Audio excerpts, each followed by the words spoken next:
Bem, vamos nós à nossa conversa da noite de hoje com o prefeito municipal de Belém, Igor Normando, que agora ele nos deu uma entrevista, tinha acabado de se eleger, ainda não tinha tomado posse, e a nossa primeira conversa, ele já empossado como prefeito de Belém. Boa noite, muito obrigado por nos receber, esse palácio lindíssimo. Prazer é tudo meu, Mauro, uma satisfação poder lhe receber aqui no Antônio Lemos e poder contar um pouco do que a gente está vivendo e nossas expectativas para o futuro. Por falar nesse palácio, o senhor tem ideia de mudar, de tirar o gabinete daqui, alguma coisa nesse sentido? A nossa ideia é ir para um lugar mais funcional e abrir o Antônio Lemos para a população. Hoje já funciona o Museu de Arte de Belém e a nossa ideia é, assim que possível, a gente possa utilizar os outros espaços do Antônio Lemos para uso da arte, da cultura, da leitura. A ideia é fazer com que o Antônio Lemos vire um centro popular de cultura, voltado principalmente para as artes e também para a literatura.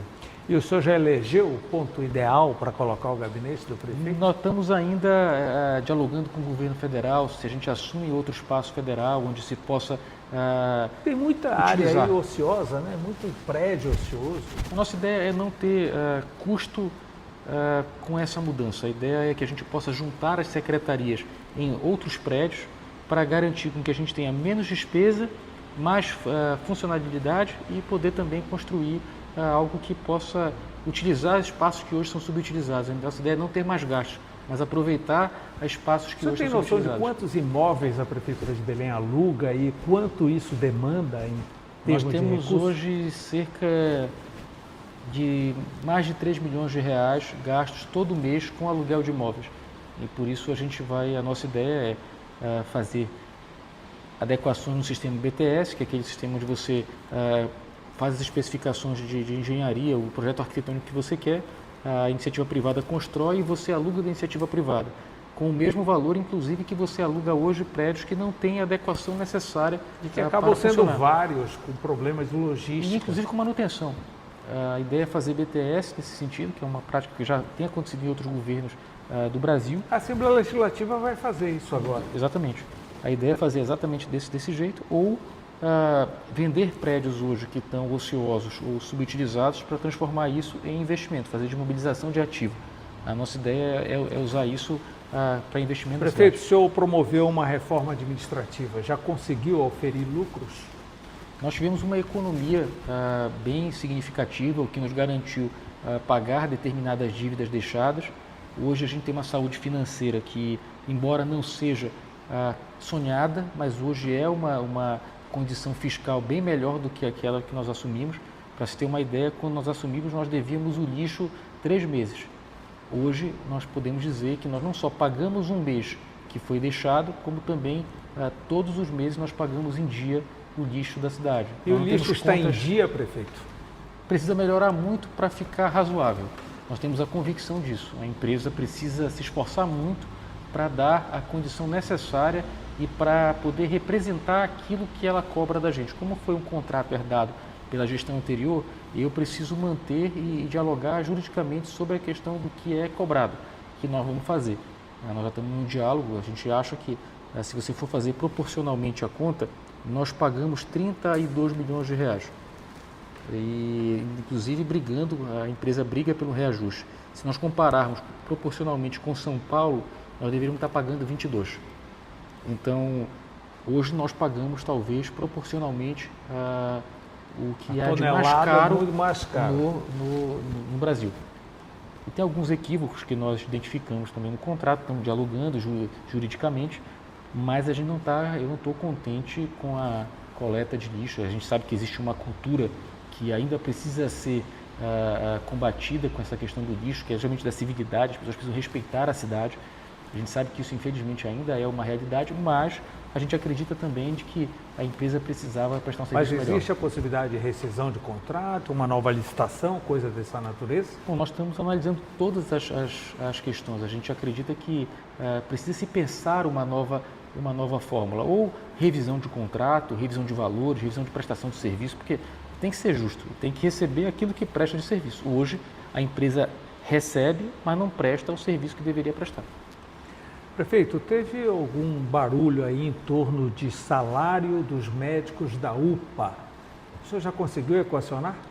Bom, nós estamos dialogando, e é juridicamente também, porque nós pagamos, nós não devemos nada para a empresa que fazia essa contratação. É uma OS. Uma OS. A gente tem todos os pagamentos em dia, inclusive apresentamos para a Comissão dos Médicos. A gente sabe de que não é justo o que estão fazendo com os médicos e nós estamos oferecendo, inclusive, a Procuradoria-Geral do município para poder judicializar o processo e encontrar caminhos para que eles não saiam lesados. Mas a verdade é, nós pagamos em dia a UPA, nós não devemos ninguém, nossos fornecedores todos recebem, nós não estamos devendo nenhum fornecedor. Agora, é fundamental que a gente possa se juntar a esses médicos na busca por uma equação, e é o que nós estamos tentando fazer. Agora, que fique muito claro que porque nós normalmente não a OS já terceiriza, contrata uma cooperativa. Aí fica o dinheiro pulando até chegar no final. O que infelizmente ocorreu, e aí a gente precisa ser muito claro, foi uma má-fé da OS de não pagar pelos serviços prestados, mesmo tendo recebido da Prefeitura. Ainda nesse tópico da saúde, quando é que vai começar a obra do novo pronto-socorro na 14 de março, que já foi anunciado e prometido? Para onde vai a operação hoje que existe na 14 de março? Hoje o que existe é o seguinte, nós temos a expectativa de começar a reforma do Hospital da 14 e enquanto está sendo reformado nós vamos funcionar com toda a estrutura de um hospital privado. Para você ter uma ideia, o que a gente vai oferecer para a população ainda antes da COP30 é um hospital pronto-socorro moderno, com toda a capacidade de atendimento e inclusive com uma qualidade que se tem no hospital privado. Capacidade igual, 12 mil pessoas mês. A ideia é essa e principalmente o seguinte, nós vamos fazer, nesse primeiro momento vai ficar aberto o da 14 e mais este hospital para o período de COP, para que a nossa população não tenha nenhum tipo de problema no atendimento. Quer dizer, não vamos priorizar quem vem de fora, a gente vai dar garantia para quem vem de fora de ter um atendimento de saúde caso precise e a nossa população também vai ter um atendimento adequado. Então nós vamos funcionar com os 2 hospitais abertos durante o período da COP e no posterior à COP nós vamos passar a funcionar neste hospital, vamos fazer a reforma do pronto-socorro da 14 e ainda com a expectativa que do anúncio... não é bem uma reforma, é a construção de um novo hospital, né? A ideia é que a gente possa fazer uma requalificação deste, inclusive com recurso próprio, e a ideia é que o Ministério da Saúde, que já dialogou, inclusive o Ministério da Saúde deu as declarações através do nosso pedido, disse que faria, e a gente espera que esse anúncio seja feito no dia da inauguração desse novo hospital, que mande um recurso para a Prefeitura para que a gente possa construir um novo hospital pronto-socorro, ou seja, nós vamos ter o Hospital da 14, que pode servir de retaguarda ou de alguma especialidade, nós vamos ter esse que vai ser construído com recurso do governo federal, e ainda vamos ter esse privado para dar a retaguarda. Então a gente entende que nós vamos quase que triplicar o número de leitos na cidade. A capacidade durante a COP. Durante a COP nós vamos duplicar. Mas a ideia é que pós-COP a gente construa num universo de 3 anos... E quando é que o senhor anuncia esse novo pronto-socorro no hospital privado? Nós vamos inaugurar, eu não só vou anunciar, eu vou inaugurá-lo antes da COP30. E aí vamos deixar aí de curiosidade até lá, nós vamos inaugurar antes da COP30. Sim. Com toda a capacidade. E dentro desse escopo, antes o pronto-socorro da 14 ele atendia pediatria infantil, urgência, também a urgência adulta e infantil no mesmo prédio. Nós vamos fazer um hospital só para criança de urgência e emergência e outro só para adulto, ou seja, nós vamos ter estruturas diferenciadas para não fazer mais a mesma mistura. Prefeito, hoje nós estamos numa época de rede social e eu ouvi um barulho aí em torno da decoração do Sírio. Primeiro que ficou legal, mas que o valor passou de 11 para 20 milhões. Bom, na verdade, o que se refere não é só ao Sírio de Nazaré. A iluminação ela vai fazer o Sírio e o Natal. Mas sempre foi assim, né? E a Santinha vira árvore de Natal. Só que a maldade... Embora esse ano o ombro dela esteja mais largo, vai ser difícil fazer uma árvore. Pela primeira vez, a gente teve iluminação não só no centro da cidade, mas em todos os distritos. Mosqueiro tem iluminação, Outeiro tem iluminação e Coraci tem iluminação e também nos bairros periféricos da cidade. Nós vamos fazer um Natal que vai cumprir esse mesmo objetivo. Nós vamos ter iluminação em todas os distritos, inclusive numa parceria com o governo do estado que vai fazer a Vila de Natal, se eu não me engano, no Parque da Cidade. Então nós vamos fazer o melhor Natal que já existiu na cidade. E em relação à iluminação que você me perguntou anteriormente, nós estamos tendo uma economia de 4 milhões de reais em relação à gestão anterior. Porque se comparado ao que foi gasto no Círio e no Natal, ultrapassa o valor que nós colocamos. Esse valor já inclui os dois eventos? Já inclui os dois eventos. Palacete Pinho, Palacete Brício Costa, são tantos palacetes, mas estão parados, né, prefeito? Mauro, a gente precisa requalificar os espaços, sem preciosismo e com a relação com a iniciativa privada, para que a gente possa, através desses espaços, poder abrir para a população.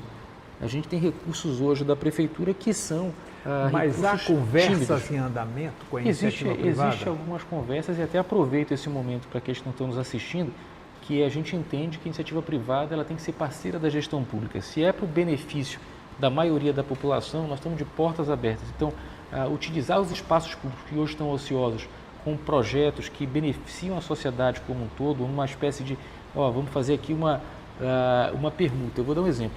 Nós lançamos o Praça Viva, que é um programa fantástico de concessão de praça para a iniciativa privada, onde ela pode, ao mesmo tempo, explorar economicamente parte da praça, mas deixando ela pública. Ou seja, a gente tem espaços reformados, espaços que garantam serviços para a população e a praça continua pública. Então, isso, a gente vai fazer exatamente isso com a Praça da Bandeira, ou seja, nós vamos ter uma praça toda requalificada para a população, uma praça que antes era abandonada, vai ter toda e agora cercada. Nós vamos ter a Praça Valdemar Henrique, onde o SESC vai fazer a adoção e ao mesmo tempo vai transformar aquela praça num celeiro cultural. Nós vamos ter a antiga Praça Ferro do Engomar, que tem ali próximo ao Pátio Belém. Nós vamos fazer um processo de adoção também, onde vai utilizar melhor Quem vai adotar? Eu não me recordo agora, mas vai uma ser pracinha bem privada, pequenininha, mas é significativa, né? Nós vamos ter nós vamos ter também a Praça Brasil, que está sendo dialogada, não foi definido. Nós estamos numa conversa adiantada com o Banco da Amazônia para assumir a Praça da República, ou seja, com uma requalificação e também colocar dentro da sua operação a manutenção da praça, ou seja, nós estamos fazendo com que essas praças possam ter mais vida, sejam requalificadas sem gastar R$1 do dinheiro público, garantindo com que a praça continue pública, mas que empreendedores possam empreender e ganhar dinheiro. Prefeito, dentro o que desses houve espaços. aqui na Praça Dom Pedro II, que estava todo mundo na expectativa que durante a COP ela ia inaugurar, a Assembleia Legislativa ia tocar, havia uma animação muito grande. O que é que houve? A Assembleia Legislativa continua com a intenção, existe um problema a ser dialogado com o IPHAN a respeito da praça, eu vi o projeto, está belíssimo o projeto, mas ainda estamos em diálogo com o IPHAN para poder liberar a obra. Nós estamos fazendo aqui um processo, uma força-tarefa, a Prefeitura de Belém, Governo do Estado. Nós temos hoje aqui um problema muito grande com as pessoas que vivem na condição de rua. E a gente está enfrentando essa problemática não com nenhum tipo de higienização ou nenhum tipo de repressão policial. Pelo contrário, nós estamos trabalhando junto com o Governo do Estado com 3 frentes. Primeiro, a questão da saúde pública. Segundo, a questão da gente garantir segurança no ir e vir das pessoas. O terceiro, no acolhimento através da ciência social. E aonde seria esse acolhimento? Nós vamos iniciar uma reforma no antigo restaurante popular, no prédio, na Praça da República? No prédio onde funcionava o antigo restaurante popular, desembargador Paulo Frota, que nós estamos transformando este espaço que fica na área central.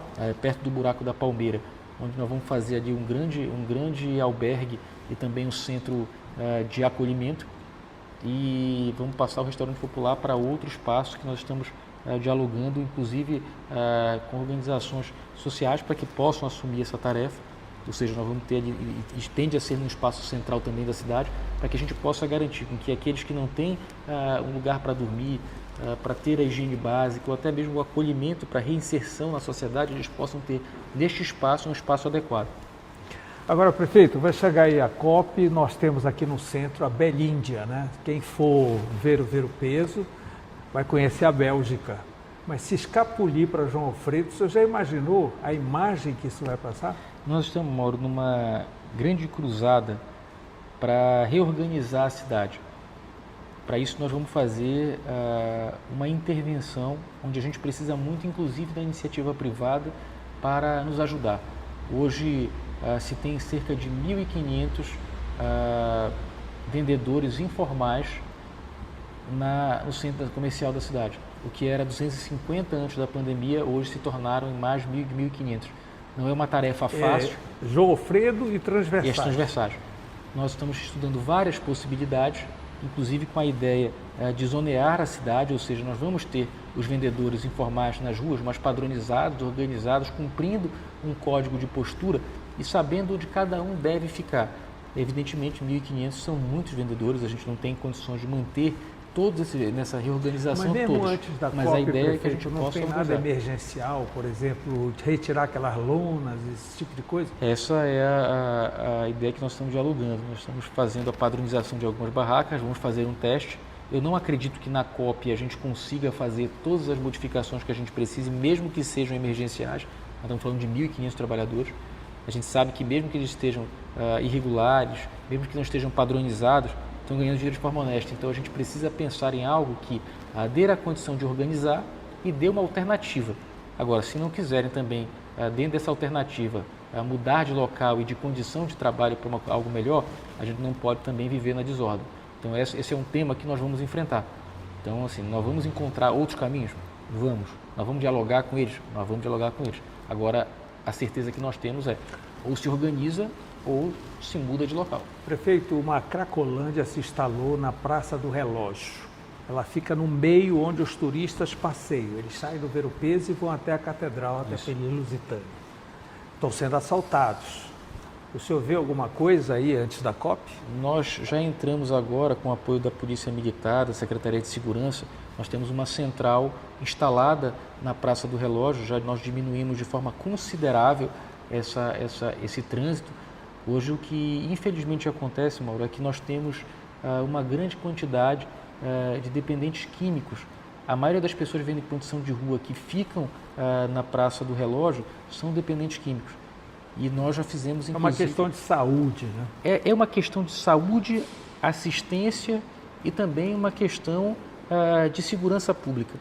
E eu digo isso porque uma vertente não anda sem a outra nesse combate a esse mal que é a droga. Pra você ter uma ideia, através de um estímulo feito pela Prefeitura, a Polícia Civil, junto com a Polícia Militar, o Governo do Estado, um apoio fantástico, eu preciso reconhecer isso, se teve uma batida no Ver-o-Peso, onde prendeu mais de 8 traficantes de droga dentro do Ver-o-Peso, vendendo e comercializando droga dentro do Ver-o-Peso. Ou seja, muitas das vezes esses espaços precisam ser toda hora ocupados por policiais militares, pela Guarda Municipal, para que não deixe ocorrer esse tipo de prática. Infelizmente, hoje no Brasil, quem for pego usando droga não tem, assim, você não tem nenhum tipo de penalidade. Você faz um TCO e é liberado. Então, hoje o que a gente tem se preocupado é o seguinte: nós ocupamos a Praça do Relógio, ocupamos a Dom Pedro, ocupamos o Ver-o-Peso com a Polícia Militar e a Guarda Municipal, e sempre que é visto um ato que esteja não esteja em sinergia com as leis vigentes, a gente tem atuado. Se você for observar hoje, a diminuição está sendo enorme, mas é algo que a gente não pode simplesmente retirar essas pessoas. A gente oferece acolhimento. Se estiver fazendo algo de errado, a gente entra com o vigor da lei e garante a segurança das pessoas. O que realmente ocorre é que com a Pedra do Peixe tem realmente um grande problema com a exploração do trabalho infantil, a exploração sexual infantil, nós já falamos venda de droga. Sobre Pedra do Peixe, que é uma atividade medieval, né? Quem passa a noite, agora já até de manhã, aqueles caminhões frigoríficos atrapalhando o trânsito, uma coisa parecida. O senhor não tem ideia de um terminal pesqueiro para a cidade, a retirada dessa Pedra do Peixe desse local? Acontece que Belém tem talvez uma característica que a gente precisa enfrentar, que é o costume. E o costume nem sempre é o melhor para a cidade. E principalmente considerando que a cidade cresceu, evoluiu, as coisas têm que ser... A Pedra do Peixe, ela é um entreposto. É o maior entreposto do Norte e Nordeste, entreposto pesqueiro do Norte e Nordeste. quase que metade desses caminhões frigoríficos vão para o Nordeste, prefeito. Vou te dar aqui uma informação em primeira mão no programa. Nós temos uma área que pertence à Prefeitura ao lado do Porto da Palha, na Bernardo Saião. Nós estamos em fase final de projeto para licitação, garantimos metade do recurso já no Ministério do Turismo e a Prefeitura vai entrar com a outra metade e nós vamos fazer o Mercado das Águas, que é justamente o entreposto municipal, que tanto para o peixe e estamos no diálogo com o açaí. Você sabe que os prefeitos sempre foram pressionados, dizendo que aqui no Ver-o-Peso fica mais fácil para transportar, se jogar lá para Arthur Bernardes, fica mais distante. Tem um entreposto bonito, com toda a estrutura feita pelo Ministério da Pesca, na época que o Helder Mas era eu ministro. me preocupei em ver as pesquisas. Hoje, a grande maioria do pescado é de Soure e de Marabá. De Marabá vem de caminhão para a Pedra do Peixe. Vem de caminhão para a Pedra do Peixe. Né? E vem de Soure. Quer dizer, não se justifica mais algo assim como imaginavam na Pedra. Então, a verdade é que nós tivemos o cuidado do Mercado das Águas de ser um lugar que não fosse tão distante da onde já era vendido. Sim. Agora, uma coisa é certa, a COP vai acontecer, nós não vamos fazer nenhuma medida brusca.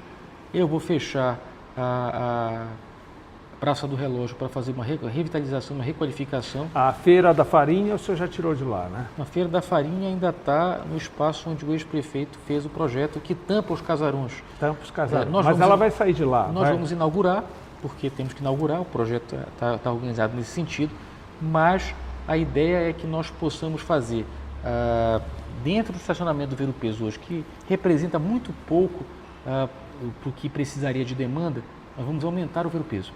A ideia é que até o fim do meu mandato a gente possa aumentar o Ver-o-Peso. A Feira da Farinha passa para lá e libera o casario todo, Perfeito. Que é muito bonito. Perfeito, essa é a nossa ideia. Nós vamos inaugurar ainda antes da COP, o Solar da Beira. E o mercado de carne? Vamos inaugurar também, mas o Solar da Beira tem algo interessante. Nós vamos fazer lá o Sebrae Lab, ou seja, o Sebrae vai passar a estar lá de dentro para auxiliar os feirantes, aqueles que vivem no entorno do Ver-o-Peso, para que eles possam se capacitar e ter condição de operar o melhor serviço. O mercado da carne, no mezanino, vai ter operação de alimentação? Nós estamos dialogando. A ideia é que a gente possa fazer no mercado de carne uma requalificação total. A ideia é que a gente está entregando a obra, mas a gente precisa da iniciativa privada nesse momento para pensar o que se fazer no mercado de carne, que não pode mais se tornar apenas um espaço bonito sem utilidade. A gente precisa repensar aquilo ali. E os próprios trabalhadores que têm a permissão para funcionar no mercado da carne, eles precisam se requalificar. Porque às vezes ele está vendendo ali um lanche, mas se ele ganhar crédito, a gente está disposto a subsidiar esses créditos e poder fazer a qualificação, ele pode vender muito mais vendendo outro produto, fazendo uma curadoria. E aí esse diálogo nós estamos tendo, inclusive, com o Sebrae, que vai nos ajudar nessa reorganização. Prefeito, do mercado de carne. o governador Helder deve inaugurar até antes da COP o novo terminal hidroviário Almirante Tamandaré, que está muito bonito, aliás. Seria oportunidade de retirar esses portos carentes, precários, que ficam na Júlio César e concentrar tudo lá? Eu acredito. Ficam na Siqueira Mendes, aliás, não é Júlio César, na Siqueira Mendes. Ali na Siqueira Mendes, inclusive, os portos ali já funcionam assim, já de uma forma muito precária. A maioria ali já não tem mais tanto fluxo. Mas ainda hoje há uma interdição de vans na Cidade Velha em função desses portos. Nós estamos fazendo, Maurei, também uma outra informação, estamos fazendo um pleito junto ao Ministério dos Portos de que possa nos ajudar a fazer ali um terminal turístico, mas com calçadão. E aí legal. Seria o calçadão do Centro Histórico. Ficaria extraordinário, o projeto já está montado, a gente já está iria pleiteando. Andando da Praça da Sé até a Praça do Carmo. Isso. Num calçadão. Num calçadão. E a ideia é que os próprios... as pessoas que possuem a posse do imóvel, elas possam entrar dentro do projeto e empreender. A ideia é fazer um calçadão e que esses espaços que hoje são portos, casas de show, nós temos ali da própria universidade, possa entrar dentro de um grande projeto, parceria público-privada. A gente faz o calçadão, a gente faz um porto turístico e eles requalificam esses espaços para fazer empreendimentos que conversem com o turismo, com a cultura, com a economia criativa. Prefeito, nós vamos a um breve intervalo e na volta eu vou lhe perguntar sobre a esquecida Arthur Bernardes. Eu já estava esperando isso naturalmente, né? A gente sempre pergunta sobre ela, mas ninguém lembra dela, não é verdade? É verdade. Eu volto já. Bem, estamos de volta com a nossa conversa com o prefeito municipal de Belém, Igor Normando, programa gravado no belo Palácio Antônio Lemos, que é a sede da prefeitura. Prefeito, eu lhe perguntava no bloco passado sobre o esquecimento total da antiga rodovia, hoje uma avenida Arthur Bernardes. Ela é altamente movimentada, tem um fluxo imenso e é muito comercial, com muito fluxo de carretas e tudo mais. Por que não houve nenhuma mexida, pelo menos limpar, ajeitar? Bom, primeiro nós vamos fazer um projeto na Arthur Bernardes que possa resolver, pelo menos parcialmente, o problema. O que muitos prefeitos que subiam era fazer uma maquiagem e depois saíam e largavam mão da questão. Nós temos que aplicar prioritariamente na Arthur Bernardes um serviço firme de ordem pública. Não dá para as carretas entrarem na cidade e ficarem esperando abrir os portões dos portos, interditando o ir e vir das pessoas, quebrando as calçadas com um impacto enorme no nosso trânsito e também na qualidade. Não adianta a gente fazer uma calçada no padrão, ter uma via toda organizada, pintada, asfaltada, se essas carretas que têm um peso exacerbado entram e quebram tudo. Então nós estamos passando a multar essas carretas, multas que são volumosas. Já notificamos a CDP para que ela possa tomar as providências e inclusive estamos num diálogo para que um dos terrenos que a CDP tem possa ser um estacionamento para essas carretas, para que elas não fiquem mais no meio da rua. Então é um processo que nós estamos dialogando para que isso possa ocorrer com mais fluidez, demora um pouco, mas a ideia é que até o meio do ano que vem a gente possa fazer isso. O senhor se referiu ao primeiro trecho da Arthur Bernardes, mais ou menos no terminal de Miramar. Isso. Terminal petroquímico de Miramar, que as carretas estão dormindo, Perfeito. Estão estacionando no leito da rua. O senhor não pensa em tirar esse terminal do centro da cidade? Existe um diálogo para que eles possam ir para o Outeiro. A nossa ideia, inclusive, já é abrir um diálogo com o presidente da CDP, é o quê? Belém não pode perder esse tributo, nós entendemos. Nós temos outras áreas. A ideia é que a gente possa ocupar Outeiro, prioritariamente, e até mesmo Mosqueiro. Por quê? Isso gera emprego e renda para os moradores dos distritos e desafoga um eixo central que poderia ser utilizado para outras atividades. Para se ter uma ideia, por exemplo, uma casa que pertence à CDP, onde era a residência antiga do superintendente da CDP, é um espaço extraordinário de mais de 30 mil metros quadrados, uma vista que linda, facilmente poderia ser um cartão postal da cidade. Então nós estamos requalificando os espaços. Isso é um problema que não é só da Arthur Bernardes. Hoje, infelizmente, Belém cresceu de costa para o rio e nós temos uma série de espaços, de empresas que muitas das vezes são até abandonadas, que fica de frente para o rio, enquanto a população está perdendo a oportunidade de ficar de frente para o rio. Inclusive, e de ver o pôr do sol, prefeito. Nós estamos fazendo a duplicação da Bernardo Sayão em grande parte, e a ideia é que no terreno... O senhor retomou a obra da Bernardo Sayão? Retomamos a obra da Bacia da Estrada Nova, entregamos agora parcialmente, mas vamos entregar até o final do ano completamente a ET, que faz a questão relativa à condição do esgoto, ou seja, nós vamos levar esgotamento sanitário de tratamento de esgoto para mais de 200 mil pessoas que vivem na região ali da Condor, do Jurunas, do Guamá, e aproveitando esse momento a gente está fazendo também a duplicação da Estrada Nova. Eu consigo entregar, acredito que até o fim do ano que vem, toda a Estrada Nova? Toda reformulada. Vai ser uma radial, né? E nós vamos entregar ainda algo que não estava previsto no projeto. Nós vamos... A área do antigo Yacht Clube, junto com a área da Praça Princesa Isabel, juntas tem cerca de 600 metros. A Orla de Belém, o Portal da Amazônia, tem cerca de 1.200. Nós vamos fazer ali uma nova janela para o rio. Uma segunda etapa da Orla. Vai ser uma Orla beira-rio, na Bernardo Sayão, para atender a população da Condor, do Guamá, do Jurunas, que vão ganhar uma nova Orla. Muito interessante. O projeto já está feito, já tem um projeto Agora, executivo. prefeito, a segunda parte da Arthur Bernardes, a que vai da base aérea até Iquaraci. É a única ciclofaixa com 2 mãos, ida e volta, desproporcional ao leito tamanho disponível para os ônibus, caminhões, carretas. Aqui nós temos que fazer primeiro vamos ter que fazer uma nova não é um recapeamento, nós vamos fazer uma nova pavimentação, porque realmente hoje o que tem é muito remendo. A gente tem muitos pedaços e blocos de concreto que ao longo do tempo foram se deteriorando, e temos realmente uma marcação que é desproporcional à via.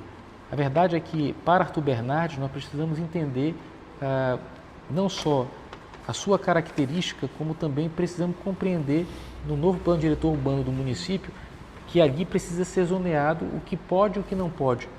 Belém é uma terra sem lei que a gente precisa passar a ordenar. Então vamos fazer isso a partir de decretos, de projetos de lei, mas sobretudo definitivamente através do plano diretor do município, que eu preciso não só como meta, até o meio do ano que vem a gente conseguir já começar as tratativas. Mas não há nenhum movimento na Câmara Municipal para tocar esse plano, né? Cabe mais, nesse primeiro momento, à Prefeitura. Nós temos um estudo da Universidade Federal do Pará feito pela gestão anterior, nós temos algumas diferenças de pensamento em alguns pontos, nós estamos adequando esse plano.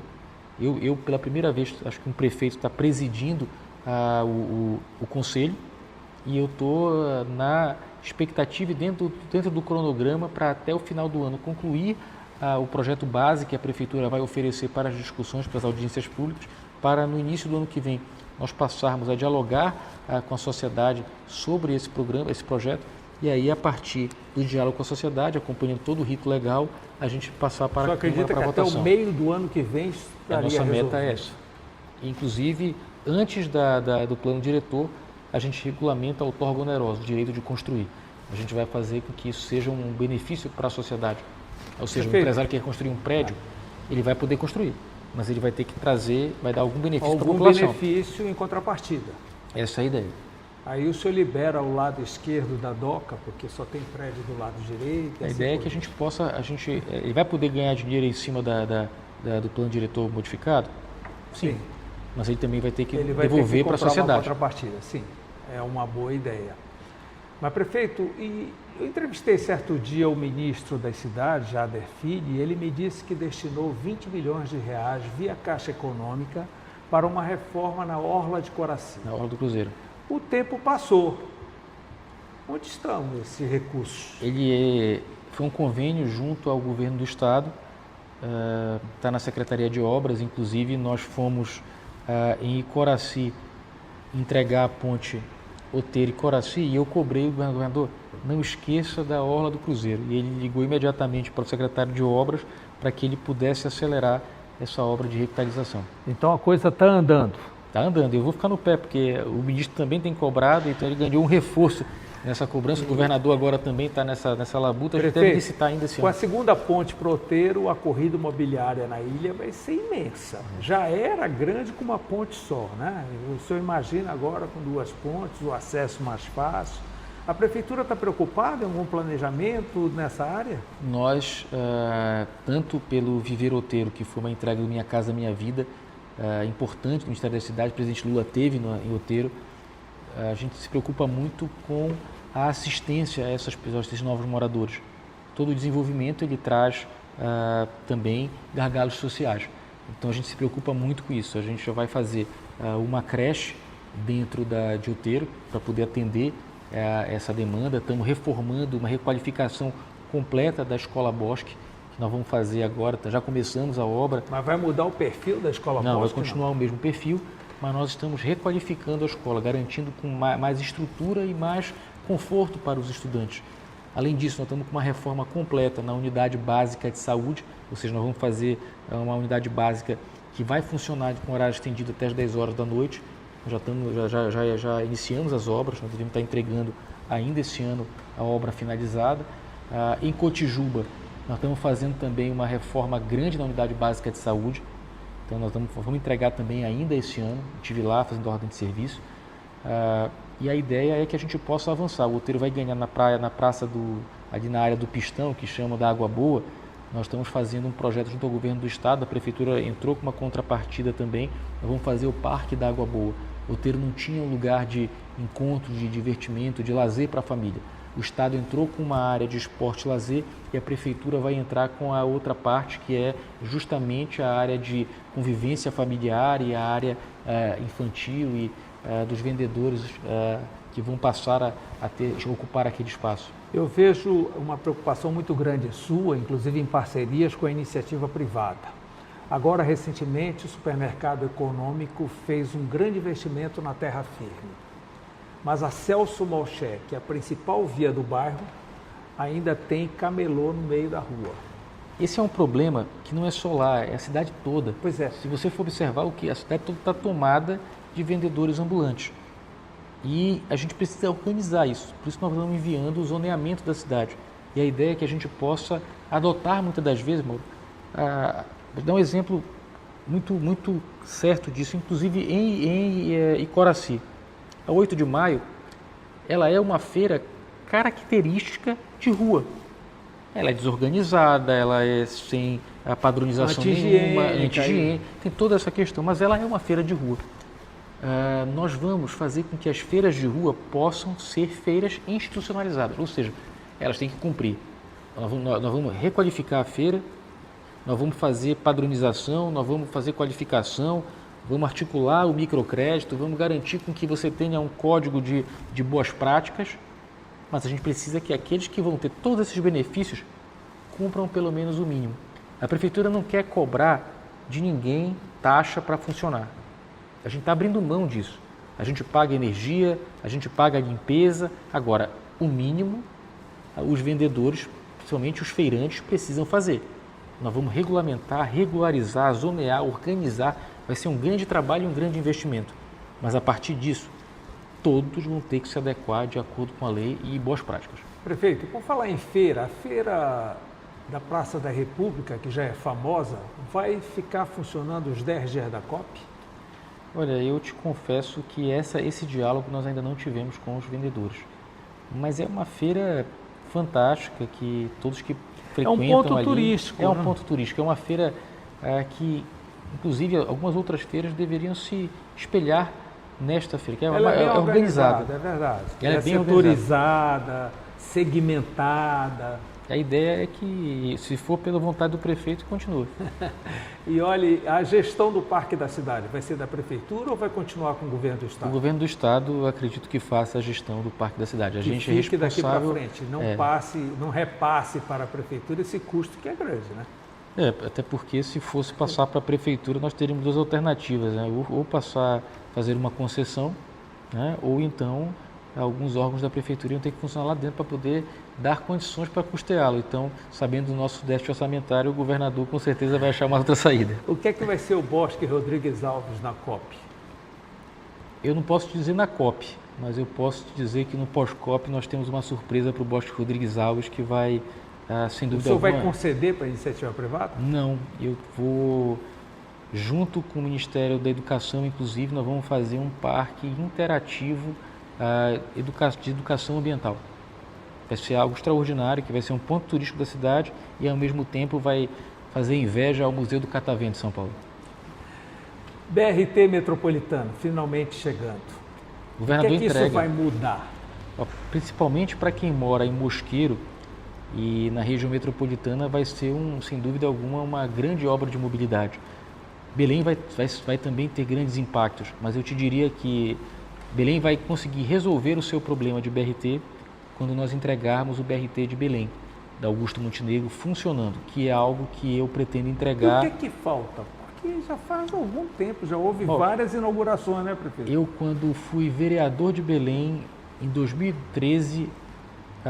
o senhor foi para a inauguração? O BRT já era uma promessa. Se passados tanto tempo, mais de 10 anos, continua sendo uma promessa. E eu tenho comigo uma obrigação. Eu vou ser o prefeito que vai botar o BRT de Belém para funcionar.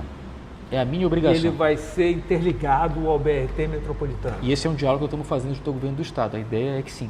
A ideia é que ele seja interligado, porque não faz sentido Tem o BRT metropolitano e o BRT de Belém que não se conversam. O senhor sabe que em Brasília tem uma certa conversa da possibilidade do transporte coletivo em todas as capitais do Brasil serem de graça. Eu estive numa reunião com a Frente Nacional de Prefeitos, onde nós estamos levando ao governo federal a proposta de que o transporte público ele precisa ser tripartite, ou seja, tem que ter uma obrigação do município, do estado e da União. Hoje é só o município que arca com as despesas. Em especial aqui, pela parceria que nós temos com o governo do estado, o governo do estado paga metade do subsídio, a prefeitura paga outra metade do subsídio, dando condição para que a gente possa ter não só uma renovação de 30% da frota com ar-condicionado, com Wi-Fi, que é o geladão, como também a gratuidade nos domingos. Mas a ideia é que o governo federal possa arcar com a despesa para que o transporte coletivo seja todo subsidiado. Poxa, que bom. Esse diálogo grande. Quer dizer, aí teria, porque Belém sozinha não teria como bancar. Mauro, nós temos um problema sério, porque as pessoas elas vivem na cidade. Os problemas diários de uma cidade, quem arca é o município. Mas na hora de repartir o orçamento que se arrecada do Estado, dos municípios e da União, ele fica grande parte com a União, outra parte maior com o Estado e o município fica com migalhas. Sendo que nós temos a obrigação de fazer a gestão do dia a dia da cidade. Então existe uma discussão que é justamente rever o Pacto Federativo que garantiria para as cidades uma sustentabilidade maior. Mas enquanto isso não vem, a gente precisa encontrar alternativas. Poluição sonora, está na moda aí. Eu estou vendo tudo que é cidade fazendo blitz, pegando as descargas abertas das motos, passando com o trator por cima. O que é que falta para a gente entrar nesse ritmo aí? Paulo, nós fizemos isso no início da gestão, inclusive, deu uma melhorada acentuada. Instalamos o Belém em Ordem, que é um programa de ordem pública da cidade, que ainda, volto a falar, eu sou alguém que sou muito sincero nas minhas colocações. Eu sei quando a gente está bem e sei quando tem que melhorar. Esse programa é um programa extraordinário, nós conseguimos grandes números com ele, tanto a Operação Vaga Segura, combate à questão das cobranças irregulares de vaga de estacionamento público, como também a questão da ordem pública na cidade. Nós começamos ainda muito firme nas operações, mas falta-se um pouco de efetivo para dar continuidade. Agora estamos fazendo um investimento grande a partir desse ano com a questão da estrutura logística, principalmente para a Guarda Municipal, que passa também a se qualificar para a ordem pública. A ideia é que a gente possa, no início do ano, fazer uma grande operação e também manter essas operações com constância, com o apoio da Polícia Militar também, com o apoio do Governo do Estado, para garantir ordem na cidade. Isso vai desde a poluição sonora ao trânsito, que Belém parece uma Índia o trânsito. Se você olhar de um prédio, você vai ver motociclistas ultrapassando na calçada, sem capacete, cortando para o lado errado. Você vai ver também carros em fila tripla. Isso não é falta de fiscalização? Eu acho que tem 3 vertentes que a gente precisa fazer: fiscalização, punição e educação. Acho que esses 3 precisam trabalhar junto. E a gente vai fazer justamente esse diálogo em conjunto, inclusive com o governo do Estado, para garantir que essa ordem pública possa ser instaurada na cidade. E ainda dentro da ordem pública tem muitos bares na cidade que estão tomando conta das ruas. Sim, e é uma ideia, inclusive, nossa, já começamos a fazer isso, nós estamos fazendo o combate, porque não adianta só o bar estar regular, ele está regular e ele precisa também entender de que tem áreas que são áreas residenciais que não tem condição de ficar do jeito que está. E isso é algo que eu tenho discutido e, inclusive, cortando qualquer tipo de relação. Por exemplo, foi dialogado, inclusive, vários bares que estão todos legais, mas que a gente precisa punir da mesma forma e entender o seguinte: olha, aqui é área residencial, aqui é área comercial. E isso passa pelo plano diretor urbano. Porque se nós fecharmos um bar como esse, que está todo legal, mas que tem problemas que acontecem ali, que é de ordem pessoal das pessoas que estão ali frequentando o bar, a gente não pode fazer nada. Mas se um plano diretor a gente consegue zonear a cidade, e aí vamos fazer isso. Aqui é comercial, aqui é residencial, aqui pode, aqui não pode, e aí a gente poder fazer toda essa regulamentação. Prefeito, esta semana o senhor completa 10 meses de gestão. O que houve de avanço na área de educação? Bom, hoje você pode, junto ao Ministério Público, solicitar e perguntar: olha, vem cá, tem falta de professor em sala? Não tem. Hoje nós temos professores em sala de aula. Pela primeira vez na história do município, se recebeu uniforme completo e material escolar. Não tem nenhuma criança fora da escola por falta de vaga? Não tem falta de vaga e não tem falta de professor em sala. A gente precisa de vagas em creche. Inclusive a gente já aumentou consideravelmente, mas a nossa meta é poder triplicar o número de vagas em creche a partir dos 2 primeiros anos de governo. Foi uma proposta de campanha e também é um compromisso nosso. Mas hoje, pela primeira vez, nós temos uniforme completo dos estudantes, nós temos material escolar completo para os estudantes, ou seja, hoje o estudante ele tem mochila, estojo, lápis, caneta, borracha, lápis de cor, canetinha, livro. Hoje ele tem uniforme completo e hoje a merenda escolar ele tem até mesmo um açaí dentro do seu cardápio. Então hoje eu posso dizer, nós temos um cardápio balanceado, nós temos uniforme, nós temos professor em sala, precisamos melhorar a estrutura das escolas, mas no que se refere a essa questão eu posso dizer com toda a franqueza que quando eu assumi o mandato, inclusive, foi um motivo de desgaste político, porque todos os professores que estavam cumprindo carga horária em projetos sociais, em salas de informática, em outros projetos importantes da cidade, mas que não estavam em sala de aula, tiveram que retornar à sala de aula. Eu fiz um decreto retornando todos à sala de aula, porque todos esses projetos são muito importantes, mas de nada adianta ter esses projetos se não tem professor na sala de aula. A gente só vai conseguir ter esse espaço quando a gente conseguir cumprir o que é básico e mínimo. E para isso a gente tem hoje, eu tenho muito orgulho de dizer que talvez pela primeira vez em décadas a gente não tem reclamação que não tem professor em sala de aula. Todas as escolas têm professor. Faz 15 dias, ou melhor, faltam 15 dias para começar a COP. A COP 30 em Belém, com alta visibilidade para a cidade. Creio que vai dar tudo certo, vai sobrar até leito, não é? Como será a participação da população de Belém? O que é que a Prefeitura está articulando para que a população, para que os serviços sociais de um modo geral, as entidades sociais participem da COP? Olha, nós vamos estar disponibilizando toda a estrutura que os movimentos sociais precisam. Em termos de alojamento, as escolas estão abertas, os nossos prédios públicos vão estar abertos, a população de modo geral pode participar da COP. Nós vamos ter várias atividades também que vão acontecer, seja na Praça da Bandeira, seja na própria Casa Brasil, que vai funcionar na Valdemar Henrique, para que as pessoas possam participar da COP, seja diretamente ou indiretamente. E olha, Mauro, eu vou te dizer uma coisa, a gente passou por maus bocados com essa especulação e principalmente com preconceito que parte da imprensa e do eixo Rio-São Paulo tinham com Belém, e também até mesmo um preconceito mundial. E eu fico muito feliz porque diziam que a gente não tinha condições de sediar a COP, porque eram muitas pessoas, a gente não tinha estrutura para receber, e houve uma delegação da ONU que estava aqui para o Sírio. E quando viu o Sírio de Nazaré, de helicóptero, eles disseram o seguinte, só que a COP vai ser fichinha. Mas há muita desinformação. Se eu ver, o rei Charles disse para a Anitta que não vem para a COP porque é muito difícil de chegar aqui. Quer dizer, é uma desinformação generalizada. Mauro, o problema aqui é o seguinte, eu acho que alguns, infelizmente, faltaram aula de geografia.